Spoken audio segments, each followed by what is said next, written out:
Hi, welcome to Jovie's home. I post new videos every Tuesday and mostly Thursdays. Today, I am going to be talking to you about the way that Dutch parents approach discipline for their children.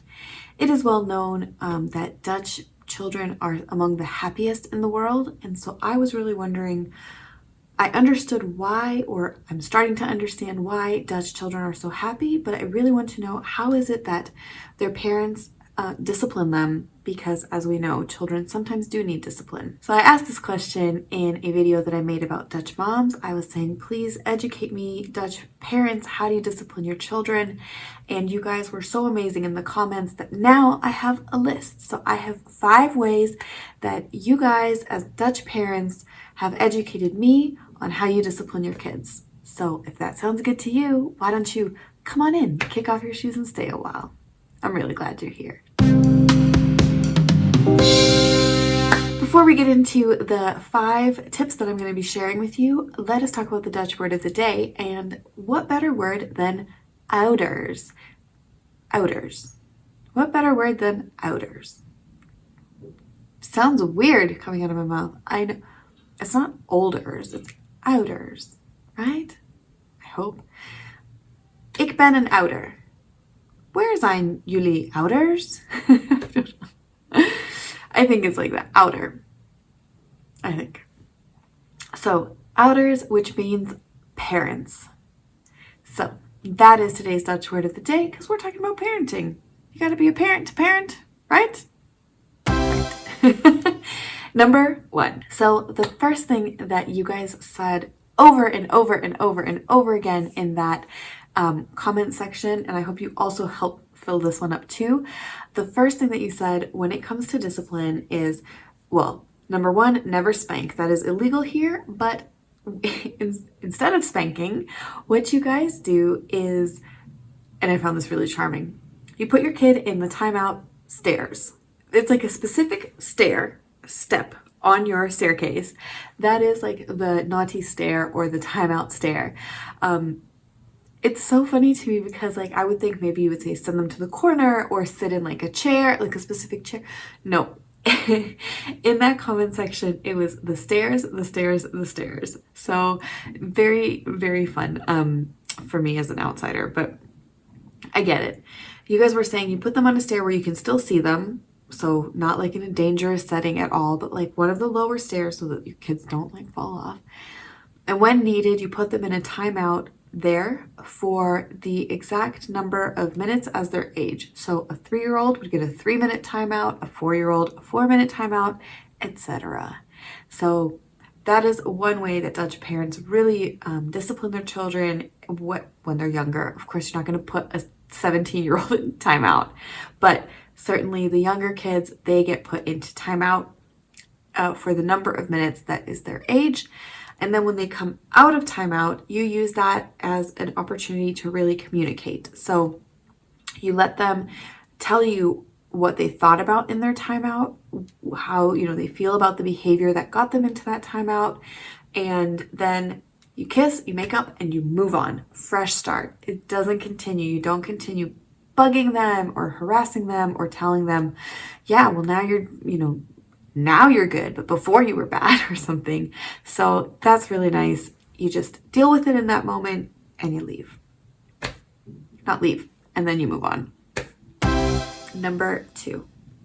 Number 2 is that if you tell your children or child that something is going to be a consequence. So you tell them, if you don't do this, then I will do this. So if you don't eat your vegetables, you will not be allowed to watch iPad for whatever, 10 minutes after dinner.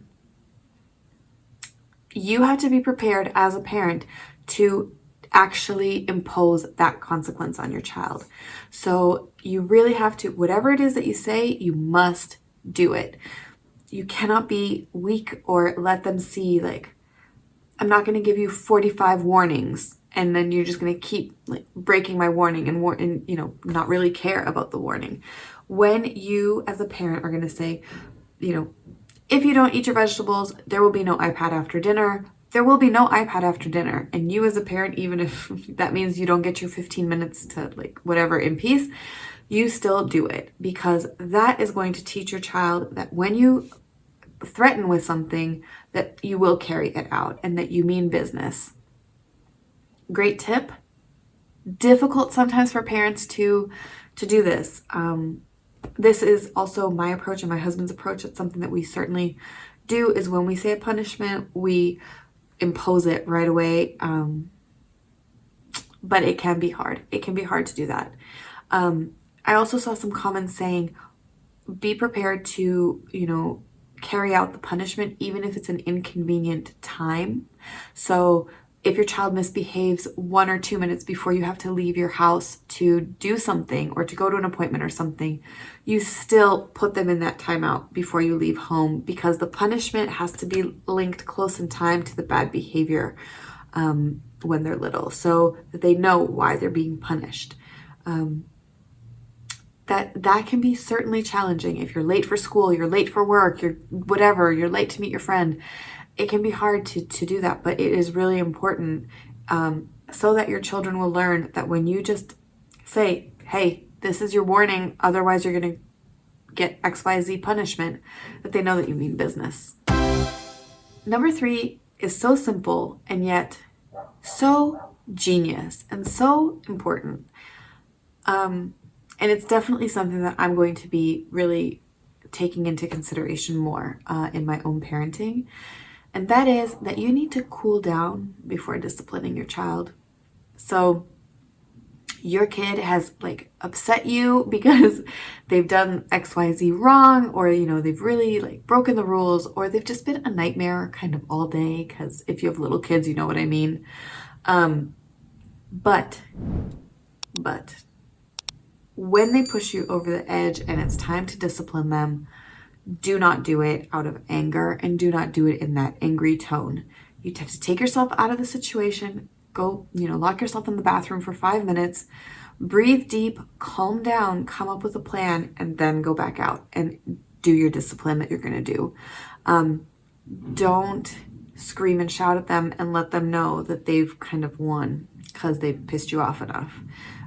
But it's also not about you, but also about actually them understanding the consequences of their behavior. And the most effective way that you can communicate that to them is when you are calm and cool and collected, and not when you are also at the end of your rope and just over the edge. So really good tip. Just cool yourself down before disciplining your kid. The next tip that I want to share with you, it's a little bit for more older children, and that is that when you have older children who are able to, you let them participate in deciding their punishment. This is really interesting because as somebody that never got a say in how I would be punished, it's interesting for me to think of you guys doing this with your children. So your 10-year-old, let's say, has done something wrong. You are going to sit at the table. You're going to discuss in a calm, cool, collected tone what they did wrong, why it was wrong, and then you let them have a say, participate in deciding what their punishment is. Now, somebody commented, the trick to making this actually work is to say you actually need to come up with a punishment that makes sense, a punishment that is fair. And if you go the easy route and you say oh, I think my punishment should be, I don't know, no dessert for dinner one night, if you've done something really bad and that's the punishment that you come up with, then as a parent, you let them know, actually, if you come up with a punishment that is not appropriate, just know that I will then give you a punishment that is much, much harsher than what this deserves. So really think it through.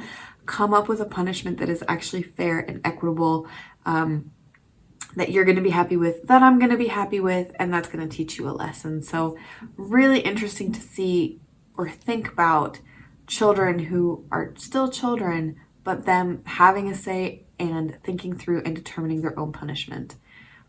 Very interesting. And I look forward to seeing what my kids do with this, because I'm going to be trying it with them when they're old enough. And you guys, the last tip, the fifth thing that I want to share with you, it's again for older children, so for teenagers. Now, I don't think that this is specifically a Dutch thing. I think that this is a worldwide thing, but I do want to mention it here because I want to cover all the different ages of kids. But the most effective punishment seems to be, like for teenagers, seems to be taking away their phone, their iPad, their tablets, their phones, their electronic devices, whatever that may be. So again, when Dutch parents are approaching disciplining their children, when all else fails, just take away their electronics, and then you should be expecting to see a shift in behavior really quickly. Quite motivating, these technologies that we're now all addicted to, huh? So you guys, I would love to continue this discussion in the comments. Please let me know what you thought of this video. Let me know what you think about approach to discipline in your country. Are any of these new for you? Are they not new? Are these very cross-cultural? Do these all make sense to you guys? Certainly they make sense when you hear them. Some of them I think are much harder to put into practice, or they really take a lot of patience, which personally is not my strong suit. But you guys, thank you so much for coming over today. Thank you for spending some time with me. I hope you enjoyed this video. Give it a thumbs up if you liked it. Click subscribe if you haven't already, and I will see you in the next one. Bye!